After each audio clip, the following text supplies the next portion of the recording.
আসসালামু আলাইকুম। ডাকসু নির্বাচন হচ্ছে, ইতিমধ্যে অনেকগুলা কথা বের হয়ে এসছে। অনেকে অনেক ধরনের কথা বলার চেষ্টা করছে, যেমন ছাত্রদলে যে আছে তিনি বলতেছেন কাদের নামে যেন সিল মারা ছিল এক। আবার শিবির থেকে এবং ইসলামী আন্দোলন যারা আছেন তাদের প্রার্থীরা বলতেছে তাদের পোলিং এজেন্টকে ঢুকতে দেওয়া হচ্ছে না। এবং আরও একটা জিনিস আমরা দেখলাম, সেটা হচ্ছে যে ভোটারের লাইনে গিয়ে তারপর হচ্ছে এই যে প্যানেলের লিস্ট ধরে দেওয়া, এটা করা হচ্ছে। এখানে একটা ইলেকশন হচ্ছে এবং এই ইলেকশন আমরা আসলে পাই নাই আমাদের জীবনে। আমি বোধহয় ফার্স্ট একবার ফেয়ার ইলেকশন দেখছিলাম, তারপরে দেখি নাই। আর অনেকে এখানে যারা আছেন তারা তো জীবনে দেখেনি না। তো সেখান থেকে কিছুটা ভালো ইলেকশন, কিছুটা না অনেক ভালো একটা ইলেকশন হচ্ছে। ঢাকা ইউনিভার্সিটির মতো একটা জায়গায় এই যে যেখানে যে দল ক্ষমতায় থাকে তারা একটা তাদের ওটা গুন্ড বাহিনী ওখানে তৈরি হয়। তো সেই জায়গা থেকে এই যে ইলেকশন পর্যন্ত আজকে এখন পর্যন্ত একটা মারামারি নেই, কাটাকাটি নেই, কিছু নাই। এই যে একটা পরিবেশ তৈরি হয়েছে এবং সবার অংশগ্রহণে এক প্রার্থী আর এক প্রার্থীর কথা বলতেছে, এক প্রার্থী আর এক প্রার্থীর সাথে এই করতেছে। যেমন শিবিরের সাদিক কায়েমও আজকে দেখলাম যে ইসলামী আন্দোলন বাংলাদেশের প্রার্থীর পোলিং এজেন্ট ঢুকতে দিচ্ছে না, সেটা শিবিরের সাদিক কায়েম বলতেছে। ঠিক আছে, এই যে বিষয়গুলো, এত সুন্দর পরিবেশটা কিন্তু ছিল না। এটি অনেক বড় একটা পাওয়া এক। এখন এটা তো হচ্ছে, আমরা পেয়ে গেছি, হচ্ছে, কিন্তু সামনে কি হচ্ছে এটা হচ্ছে বড় প্রশ্ন।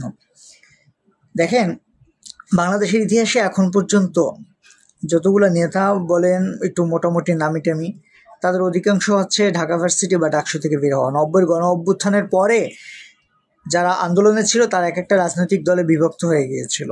হ্যাঁ, এবং তাদের আজ পর্যন্ত যারা আছে রাজনীতিতে তাদের রেকর্ডটা খুব ভালো না, টাকার কাছে বিলীন হয়ে গেছে। ঠিক আছে, এবং এটা বিএনপির ভিতরে অনেকগুলা লোক আছে, আওয়ামী লীগের ভিতরেও তারা কিছু গেছে, বিভিন্ন দলে ভাগ হয়ে গেছে।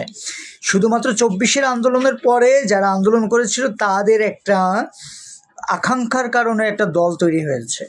হ্যাঁ, সুতরাং এই দলটা আগামীর কথা বলবে। তো আজকের ইলেকশনকে কেন্দ্র করে হচ্ছে একই সাথে দুইটা জিনিস আপনি ভবিষ্যতে দেখতে পারবেন।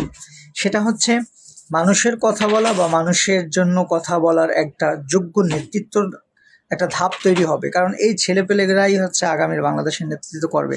আমরা আসবো না, অন্য কেউ আসবে না। এবং এখন যারা আছে বড়, তারা তারা এক্সপায়ার্ড হয়ে গেছে সিরিয়াসলি। হ্যাঁ, তো নতুনদের জন্যই সবসময় পৃথিবী থাকে, নতুনদের জন্য সবসময় পৃথিবী থাকে। আপনি যা আপনার সন্তানদের জন্য একটু বেটার, তাদের চেয়ে একটু বেটার। আপনার দাদা যা ছিল তার চেয়ে আপনি একটু আছেন, তাই না?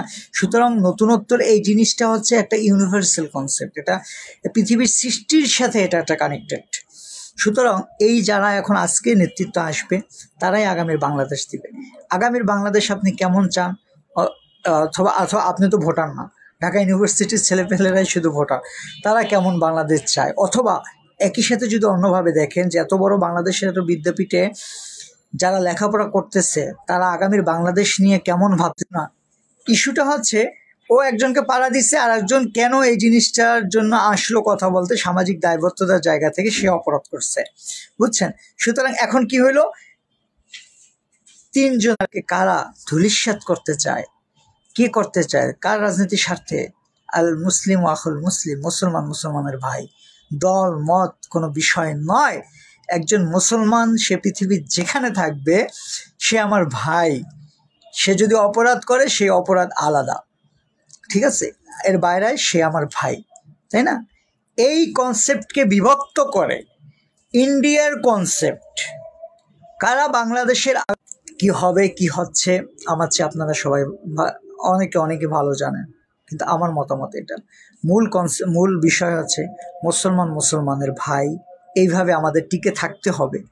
আমরা একটা মূর্তি পূজারী দেশের মাঝখানে পেটের ভিতরে থাকা কিছু মুসলমানের একটা দেশ। আমরা সবার জন্য এই যে সহাবস্থানকে বিশ্বাস করি। হ্যাঁ, কিন্তু এইখানে যদি মুসলমানদের অস্তিত্ব বিলীন করার বা তাদেরকে ভিতরে অস্থিরতা তৈরি করার কারণ যদি একমাত্র ঘটে সেটা শুধুমাত্র ইন্ডিয়ার স্বার্থের জন্য। হ্যাঁ, তো পুরাতন রাজনীতিবিদ বুড়াগুলো বা যারা ছিল তারা তো করতেছে বা গেছে বা আছে কিছু, কিন্তু আগামীর জন্য, আগামীর 50-100 বছরের জন্য এই টাইপের প্রয়োজন কি কি লালন করতেছে মনের ভিতরে এবং তারা কারা, সেটা তার কিছু একটা সিমটম আজকে দেখতে পাবেন। বাংলাদেশের আগামীর বাংলাদেশ কেমন হবে তার সিমটম আজকে দেখতে পাবেন। কোনো অবস্থায় যদি এটা ক্লিয়ার হয়ে যায় যে রাজনৈতিক কারণে মুসলমানের বিভেদ তৈরি করে রাখাটাই মূল উদ্দেশ্য কোনো মানুষের, এবং তারা যদি জিতে যায়, সামনের দিনগুলা অন্ধকার ছাড়া আর কিচ্ছু নাই। আর যদি মনে হয় যে মুসলমান ভাই দলমত কোনো বিষয় নয়, যারা অপরাধ করেছে তাদের বিষয়টা অবশ্যই আলাদা, অপরাধের শাস্তি তো হতেই হবে, এরকম মানুষগুলো জিতে আসে, তাহলে মনে রাখবেন হয়তো আপনার জীবন আমার জীবন আগামী কিছু বছরের জন্য কিছুটা হলেও ভালো থাকবে। কিন্তু মুসলমানে বিভেদ উস্কাইয়া দিয়া তারপর রাজনৈতিক স্বার্থে একে অপরের ট্যাগ লাগাইয়ে দেওয়ার যে রাজনৈতিক কালচার গত 50, 53, 54 বছর চলছে, সেটাও তারা যদি জিতে যায়, আগামী 50-100 বছর আবার তার চেয়ে ভয়াবহ অন্ধকার সামনে অপেক্ষা করতেছে। বাংলাদেশের আপামর মুসলমানদের জন্য খারাপ সময় অপমান করতেছে। সুতরাং আজকে একটা ভালো মন্দ কিছু লিখবেন। আপনার কি মনে হচ্ছে সেটা মতামতে জানাতে পারবেন। আসসালামু আলাইকুম।